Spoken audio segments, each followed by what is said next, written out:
بسم اللہ الرحمن الرحیم۔ آپ سن رہے ہیں حضرت بلال رضی اللہ تعالیٰ عنہ کے تصوراتی انٹرویو کی دوسری قسط۔ میرا ایک اور ہم زبان۔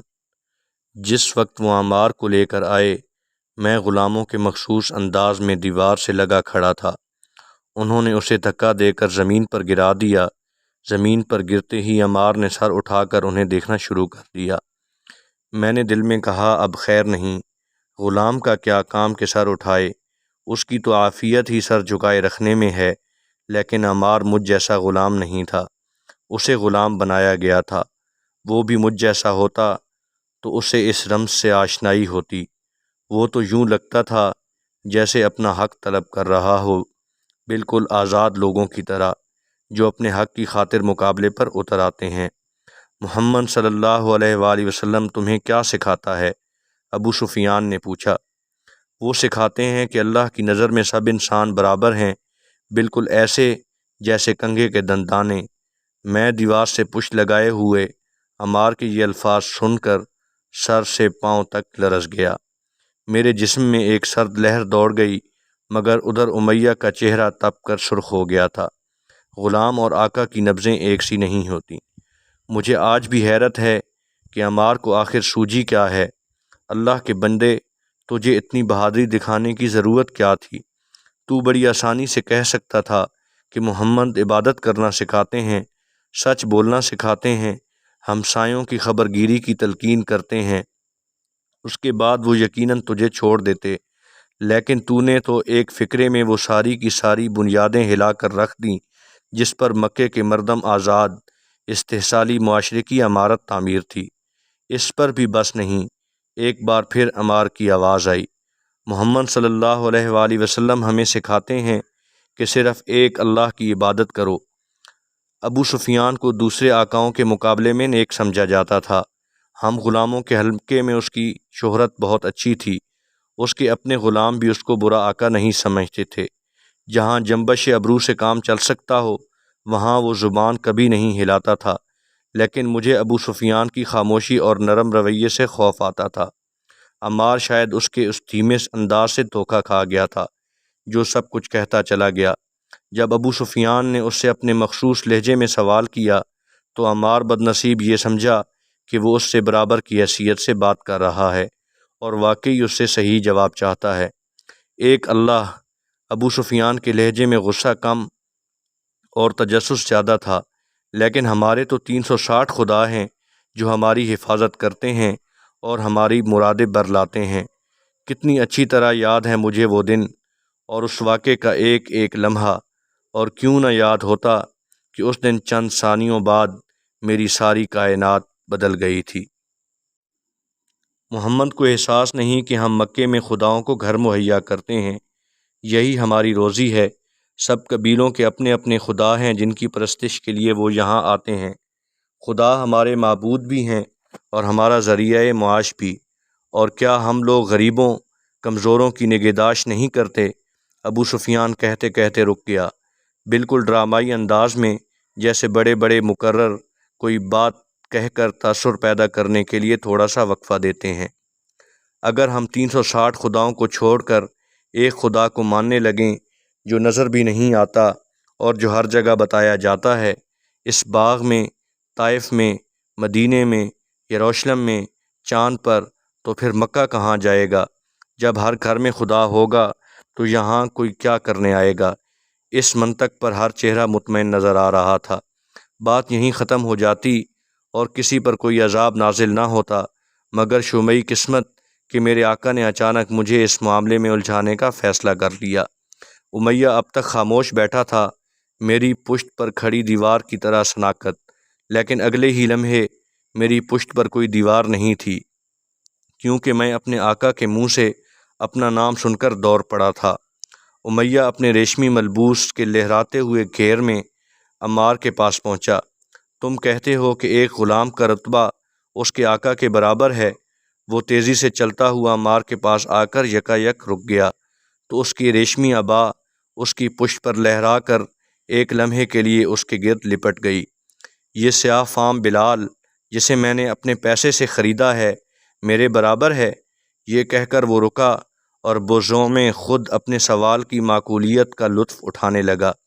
میں بلال اس سارے قضیے سے الگ تھا، میرا کسی بات سے کوئی سروکار ہی نہیں تھا، اور ہو بھی کیا سکتا تھا؟ مجھے تو خواہ مخواہ بیچ میں گھسیٹ لیا گیا تھا۔ میں غلام ابن غلام، مجھے کیا کہ کون کس کے برابر ہے یا نہیں؟ میں تو کچھ تھا ہی نہیں، نہ کسی کے برابر، نہ بہتر، نہ فروتر۔ میری نظر میں میرا کیا وجود ہوتا؟ میں تو اپنے آپ کو کسی پیمانے سے ناپتا بھی نہیں، میں تو تھا ہی نہیں۔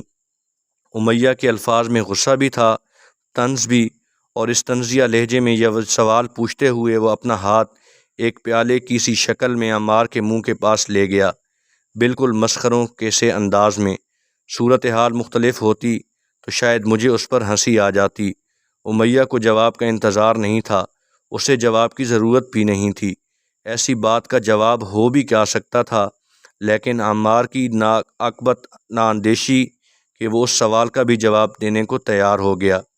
محمد صلی اللہ علیہ وآلہ وسلم کہتے ہیں کہ اللہ کے نزدیک تمام انسان برابر ہیں، خواہ وہ کسی نسل، کسی رنگ کے ہوں۔ محفل پر سناٹا چھا گیا، پھر میں نے اپنے آقا کی آواز سنی، بلال! مجھے کیا خبر تھی کہ اس دفعہ میرا نام اس لیے پکارا جا رہا ہے کہ مجھے ایک زندگی سے دوسری زندگی ملنے والی تھی۔ بس اللہ ہی ہے جو جانتا ہے کہ اگلے لمحے کیا ہونے والا ہے۔ ایک ثانیے میں میں تعمیل حکم کے لیے حاضر تھا۔ بلال، اس کو بتاؤ کہ تم میں اور ایک رئیس مکہ میں کیا فرق ہے؟ یہ لو اور مار مار کے اس کا چہرہ مسخ کر دو تاکہ اسے سبق مل جائے۔ یہ کہہ کر اس نے کوڑا میرے ہاتھ میں تھما دیا۔ کیسا واضح حکم تھا، کتنا مختصر اور جامع! میں آج تک ان فکروں کی جامعیت کا احاطہ نہیں کر سکا۔ سوچ میں ظلم کی انتہا، مگر لفظ کتنے تھوڑے سے، کیسے گنے چنے! مقصد میں تشدد کی لامتناہی گنجائش، مگر فکرے کیسے برجستہ! نپے تلے! عمار نے زمین پر اوندھے پڑے پڑے سر اٹھا کر اپنا چہرہ مجھے سزا کے لیے پیش کر دیا۔ اگلے لمحے کیا ہوا یہ میں شاید کبھی بیان نہ کر سکوں۔ آج بھی جب میں اس لمحے کا تصور کرتا ہوں تو میرے کانوں میں گھنٹیاں سی بجنے لگتی ہیں اور مجھ پر سکتہ سا طاری ہونے لگتا ہے۔ میرا خیال ہے کہ شاید وہ لمحہ اپنے وجود کی پوری وسعتوں اور پہنائیوں کے ساتھ میرے ذہن میں محفوظ ہی نہیں۔